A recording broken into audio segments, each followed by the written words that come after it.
Bismillahirrahmanirrahim. Assalamualaikum warahmatullahi wabarakatuh. Waalaikumsalam warahmatullahi wabarakatuh. Halo, selamat pagi ya. Gimana nih apa kabarnya? Masih serak-serak basah nih kayaknya. Masih agak nih. Ah, sembuh ya. Oke, balik lagi ke materi SPM pada hari ini di bab 8. Tidak bosan-bosannya ya. Dengan saya, Devi Ayuandira, dengan NPMC 1C02005, dan rekan saya. Adristi Afla Utami dengan NPM C1C020100. Oke, pada bab 8 ini kita membahas tentang strategi planning atau perencanaan strategi nih. Tentang planning-planning ini banyak planning-planning yang kayaknya yang saya belum ketahui ya. Jadi banyak pertanyaan di dalam otak saya yang ingin saya tanyakan kepada saudari Adristi nih. Boleh. Oke, langsung saja nih ya. Ah, apa udah siap belum nih menerima pertanyaan? Siap gak ya? Siap dong. Ah, harus siap nih. Siap, siap. Oke, langsung aja ya. Jadi sebelum membahas lebih lanjut nih, mau tahu dong pengertian dari perencanaan strategis itu apa? Nah, jadi perencanaan strategis ini merupakan proses untuk memutuskan program-program yang akan dilaksanakan oleh organisasi dan seperti perkiraan jumlah sumber daya yang akan dialokasikan ke setiap program dalam beberapa tahun ke depannya nih. Gitu. Oke, yang saya tahu itu ada dua jenis manajemen ya. Ada formulasi strategi sama perencanaan strategi. Nah, apa sih perbedaan dari kedua jenis manajemen itu? Nah, untuk perbedaan nih dari formulasi strategi dan perencanaan strategi, perbedaannya terletak pada bahwa formulasi strategi ini biasanya merupakan proses untuk memutuskan strategi baru nih. Sementara perencanaan strategis ini biasanya untuk memutuskan bagaimana mengimplementasikan strategi tersebut. Nah, dalam proses formulasi strategi, biasanya manajemen menentukan cita-cita organisasi dan menciptakan strategi utama untuk mencapai cita-cita tersebut. Nah, proses ini, perencanaan strategi ini kemudian mengambil cita-cita tersebut secara efisien dan efektif. Nah, keputusan oleh produsen barang-barang industrial untuk melakukan diversifikasi ke barang-barang konsumen merupakan formulasi strategi. Nah, suatu keputusan strategi setelah di mana sejumlah masalah implementasi harus diselesaikan, perencanaan strategis biasanya bersifat sistematis. Nah, yang di mana ada proses perencanaan strategis tahunan dengan prosedur dan jadwal yang sudah ditentukan sebelumnya. Nah, sedangkan formulasi strategi ini biasanya bersifat tidak sistematis. Gitu. Oke, terus gimana sih evaluasi dari perencanaan strategis itu? Nah, untuk evolusi dari perencanaan strategis nih, um, dari 50 tahun ke belakang, udah lama banget tuh ya, 50 ke belakang, perencanaan strategis ini apa namanya, bersifat sistematis nih. Nah, perencanaan tidak dijalankan secara terorganisasi. Dengan berjalannya waktu, nah, manajemen menyadari bahwa uh, tujuan dari perencanaan strategis ini adalah untuk mengambil pilihan yang sulit di antara program-program alternatif yang ada. Bukan eksplorasi angka anggaran, fokus pada program melalui proses analisis dan diskusi informal begitu. Oke, terus apa aja sih manfaat dari perencanaan strategis ini? Nah, untuk manfaat nih, banyak banyak sih manfaatnya. Ini bisa digolongkan menjadi empat nih. Yang pertama itu kerangka kerja untuk pengembangan anggaran, di mana suatu anggaran operasi memerlukan komitmen sumber daya untuk tahun yang mendatang. Nah, oleh karena itu, penting untuk manajemen membuat komitmen sumber daya semacam itu dengan ide yang jelas mengenai kemana arah organisasi untuk beberapa tahun ke depannya nih. Nah, suatu rencana strategis menyajikan kerangka kerja yang lebih luas.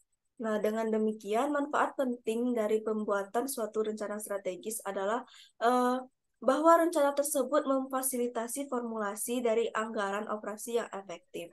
Nah, yang kedua itu untuk alat pengembangan manajemen, di mana perencanaan strategis formal merupakan alat pendidikan dan pelatihan manajemen yang unggul dalam memperlengkapi para manajer untuk suatu pemikiran mengenai strategi dan implementasinya. Nah, tidak berlebihan jika dikatakan bahwa dalam perencanaan strategi, proses itu sendiri adalah jauh lebih penting dibandingkan dengan output dari proses tersebut, yang merupakan dokumen rencana. Nah, yang ketiga itu ada mekanisme untuk memaksa manajemen untuk memikir jangka panjang. Nah, manajemen cenderung biasanya tuh untuk lebih khawatir mengenai masalah-masalah taktis dan pengelolaan urusan bisnis yang rutin. Nah, saat ini dibandingkan mengenai penciptaan masa depan. Nah, proses perencanaan strategis formal ini memaksa manajer untuk menyediakan waktu guna memikirkan masalah-masalah jangka panjang yang penting. Nah, yang keempat atau yang terakhir nih, sebagai alat untuk menyajarkan manajer dengan strategi korporat. Nah, seperti contohnya itu, misalnya kita kan ada biasanya di dalam organisasi ada debat, diskusi, dan negosiasi yang terjadi selama proses perencanaan nih. Nah, mengklarifikasi strategis korporat itu menyatukan dan menyajarkan manajer dalam strategi semacam itu dan mengungkapkan implikasi dan strategi korporat bagi manajer individual. Nah, untuk itu sebagai eh, ter-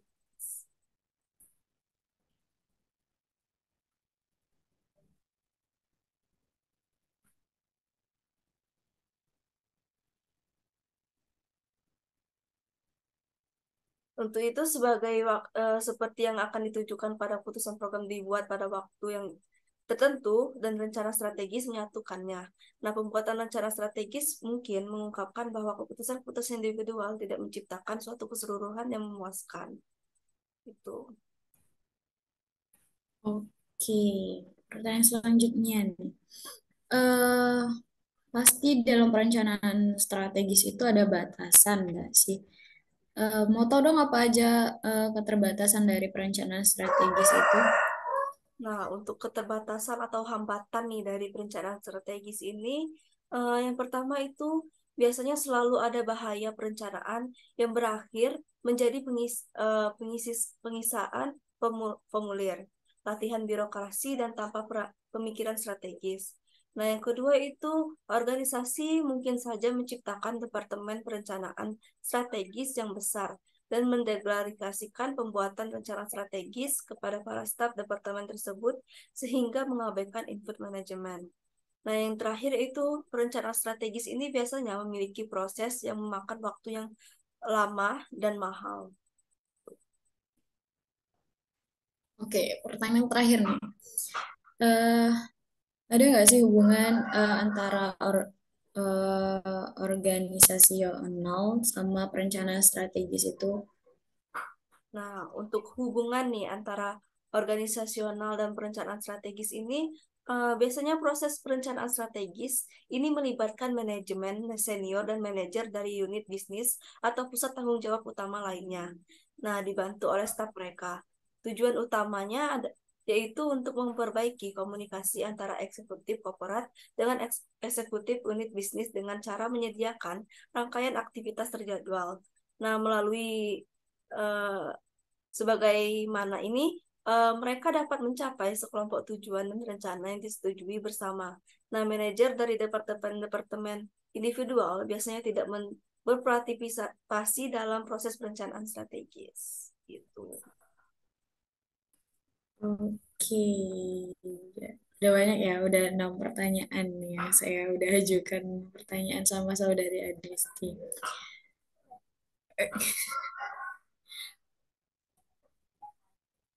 Udah nih, Kak.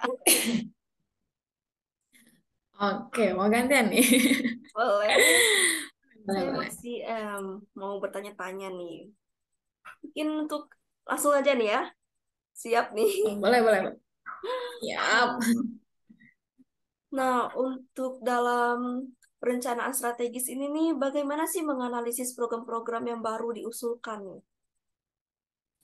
Oke, jadi karena keberhasilan suatu perusahaan itu tergantung pada kemampuan untuk menemukan dan mengimplementasikan program-program baru dari berbagai sumber, maka sistem yang lebih fleksibel dan perspektif ini lebih sesuai dan dibutuhkan karena sistem tersebut harus menyediakan langkah-langkah, kemudian selanjutnya ada evaluasi, kemudian evaluasi yang menyeluruh dari setiap langkah-langkah sebagai sumber dasar untuk membuat keputusan pada langkah berikutnya. Kemudian di sini ada analisis investasi modal, yang dimana di sini ada teknik untuk menganalisis usulan investasi modal berusaha untuk menemukan yang pertama itu untuk menemukan nilai sekarang bersih dari proyek tersebut, yaitu kelebihan untuk menilai sekarang dari estimasi arus kas arus kas masuk terhadap jumlah investasi yang diperlukan. Atau yang kedua itu biasanya meningkatkan pengembalian internal yang implisif dalam hubungan antara arus kas masuk dan arus kas keluar. Kemudian di sini ada beberapa pertimbangan yang berguna dalam mengimplementasikan sistem evaluasi pengeluaran modal. Yang pertama itu ada aturan-aturan. Kemudian yang kedua ada menghindari manipulasi dan yang ketiga itu ada model. Hmm, gitu. Nah, tadi kan untuk program-program yang baru diusulkan nih. Nah, kalau untuk menganalisis program-program yang sedang berjalan itu bagaimana, Kak? Nah, untuk program yang sedang berjalan ini sejalannya dengan perkembangan program baru, banyaknya perusahaan yang memiliki cara sistematis dan menganalisis program yang berjalan. Bagian ini biasanya membahas analisis rantai nilai dan pembiayaan berdasarkan aktivitasnya. Kemudian rantai nilai bagi tiap perusahaan merupakan perangkat aktivitas terkait yang menciptakan nilai dari tiap bagian, mulai dari memperoleh bahan mentah dasar untuk komponen pemasok sampai menghasilkan produk setiap siap pakai serta mengantarkan pada konsumen itu pada bagian akhirnya. Kemudian ada konsep rantai nilai itu ada tiga bagian. Yang pertama itu terkait dengan pemasok, yang dimana ini berhubungan dengan pelanggan. Sebaiknya dikelola sedemikian rupa sehingga baik perusahaan maupun pemasok sama-sama memiliki manfaat. Kemudian mengambil keuntungan dari setiap kesempatan, semacam secara dramatis mengurangi biaya, meningkatkan nilai, atau keduanya. Yang kedua itu terkait dengan pelanggan, yang dimana di sini hubungannya dengan pelanggan juga dapat menjadi sama pentingnya sama dengan hubungan pemasok tadi, yang dimana ada banyak contoh mengenai hubungan yang saling menguntungkan antara perusahaan dan pelanggan. Kemudian yang terakhir itu ada proses terkait dalam rantai perusahaan, yang dimana ini berisikan inisiatif-inisiatif yang berorientasi pada efisiensi, biasanya melibatkan imbal balik. Misalnya kayak pesanan langsung dari komputer pelanggan dapat mempercepat pengantaran, kemudian mengurangi pekerjaan dengan kertas, tetapi mengarahkan pada biaya pemenuhan pesanan yang meningkat karena kualitas pesanan yang lebih kecil. Demikian juga dengan demikian penting bahwa semua bagian dari rantai analisis bersamaan. Jika tidak, peningkatan suatu mata rantai mungkin ditiadakan oleh penambahan biaya di mata rantai lain, seperti itu. Hmm. Eh, untuk perhitungan biaya nih, biasanya kan dalam perencanaan strategis itu ada perhitungan biaya nih. Nah, bagaimana sih perhitungan biaya berdasarkan aktivitas? Oke, jadi perhitungan biaya berdasarkan aktivitas ini dari alokasi atau pemicu biaya itu untuk masing-masing pusat biaya mencerminkan penyebab dari suatu terjadinya biaya, yaitu biasanya terdapat elemen yang menjelaskan mengapa jumlah biaya yang terjadi di pusat biaya atau aktivitas tersebut. Kemudian, misalnya tuh kayak dalam pembelian pemicu biayanya mungkin jumlah pesanan yang ditempatkan, kemudian untuk transportasi internal, kemudian ada jumlah komponen yang dipindahkan, kemudian tidak lupa untuk desain produk, kemudian ada jumlah dari komponen-komponen yang dipindahkan, kemudian ada untuk pengendalian produksi, dan yang terakhir itu ada jumlah persediaan atau stok. Gitu. Nah, untuk intinya nih dari perencanaan strategis ini, bagaimana sih proses dari perencanaan strategis ini? Oke, jadi di dalam proses ini ada banyak ya. Proses perencanaan strategis itu ada, kalau nggak salah saya ingat itu ada 6. Nah, dengerin ya. Jadi, Selanjutnya, jadi yang proses. pertama itu ada ya, karena ini tujuan ininya ya. Yang pertama itu ada meninjau dan memperbarui rencana strategis dari tahun lalu. Yang dimana ini dalam 1 tahun keputusan yang mengubah rencana strategis dibuat. Kemudian manajemen membuat keputusan ke kapanpun yang ada kebutuhan akan hal itu. Dan juga bukan sebagai respon terhadap jadwal yang ditentukan. Nah, secara konseptual, ini implikasi dari setiap keputusan untuk 5 tahun ke depan sebaiknya itu dimasukkan ke dalam rencana strategis segera setelah keputusan tersebut dibuat. Kemudian yang kedua itu ada memutuskan asumsi dan pedoman, yang dimana di sini terdapat rencana strategis yang telah diperbarui. Kemudian di sini memasukkan asumsi-asumsi yang luas seperti pertumbuhan dalam PDB, kemudian ada pergerakan musim, kemudian ada tarif upah tenaga kerja dan lain-lain. Kemudian di sini ada asumsi yang diperiksa kembali jika diperlukan, yang diubah untuk memasukkan informasi yang paling akhir. Yang ketiga yaitu ada iterasi pertama dari rencana strategi baru, yaitu berupa menggunakan asumsi tujuan dan pedoman tersebut, unit bisnis dan unit operasi lainnya, yang membuat rencana pertama dari strategis ini yang memungkinkan memasukkan rencana operasi yang berbeda dari yang dimasukkan dalam rencana sekarang, seperti perubahan dalam tarik pemasaran dengan didukung alasan tentunya. Kemudian juga di staf unit bisnis melakukan banyak pekerjaan analitis, tetapi manajer unit ini memberikan keputusan di akhir. Nah, yang keempat itu ada analisis, yang dimana dalam banyak kasus ya, jumlah dari rencana unit bisnis ini mengungkapkan kesenjangan perencanaan, yang dimana yaitu jumlah dari rencana-rencana individual tidak mencapai tujuan korporat. Hanya ada satu cara untuk menutup kesenjangan tersebut, yaitu menemukan kesempatan untuk perbaikan dalam rencana unit bisnis. Kemudian melakukan akuisisi atau meninjau ulang tujuan korporat. Kemudian manajer senior biasanya berfokus pada yang pertama.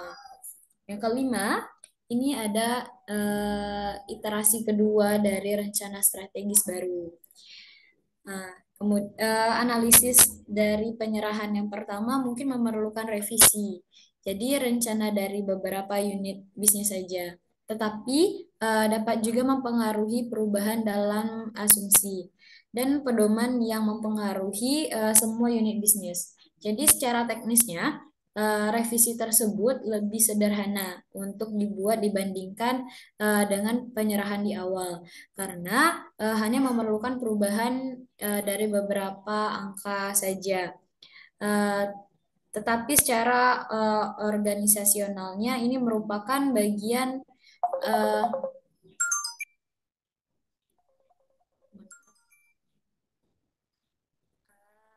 ini merupakan bagian yang paling menyakitkan dari proses tersebut karena memerlukan keputusan-keputusan yang sulit nih. Nah, yang terakhir nih, ini ada meninjau dan menyetujui, yang dimana suatu pertemuan dengan pejabat-pejabat nih, biasanya pejabat-pejabat senior korporat umumnya ini mendiskusikan rencana untuk revisi secara panjang lebar. Rencana tersebut juga mungkin dipresentasikan pada satu pertemuan dengan dewan direksi. Nah, CEO ini memberikan persetujuan di akhir. Persetujuan ini sebaiknya dilakukan sebelum sebelum awal proses pembuatan anggaran karena rencana strategis ini merupakan input yang penting bagi proses tersebut. Nah, jadi itu ada enam langkah dalam proses perencanaan strategis ya. Banyak juga ya prosesnya. Ya, lumayan ribet nih, makanya tadi disuruh diperhatikan baik-baik. Mungkin cukup sih pertanyaan dari saya kan tadi kan kita sudah membahas intinya nih proses ya dari perencanaan strategis ini. Oke, saya sudah ya podcast pada hari ini tentang strategi planning atau perencanaan strategis nih. Mungkin bakal ketemu lagi dan akan ketemu lagi, bukan mungkin ya. Ketemu lagi di minggu selanjutnya, tentunya dengan materi yang insya Allah lebih menarik dari ini dan akan kita kulik satu persatu apa saja yang di dalam otak kita yang belum kita pahami. Terima kasih Saudari Adresi telah menyempatkan waktu untuk podcast kita hari ini. Semoga cepat sembuh. Mungkin cukup ya, selamat beraktivitas yang lain lagi. Terima kasih. Assalamualaikum warahmatullahi wabarakatuh. Waalaikumsalam warahmatullahi wabarakatuh.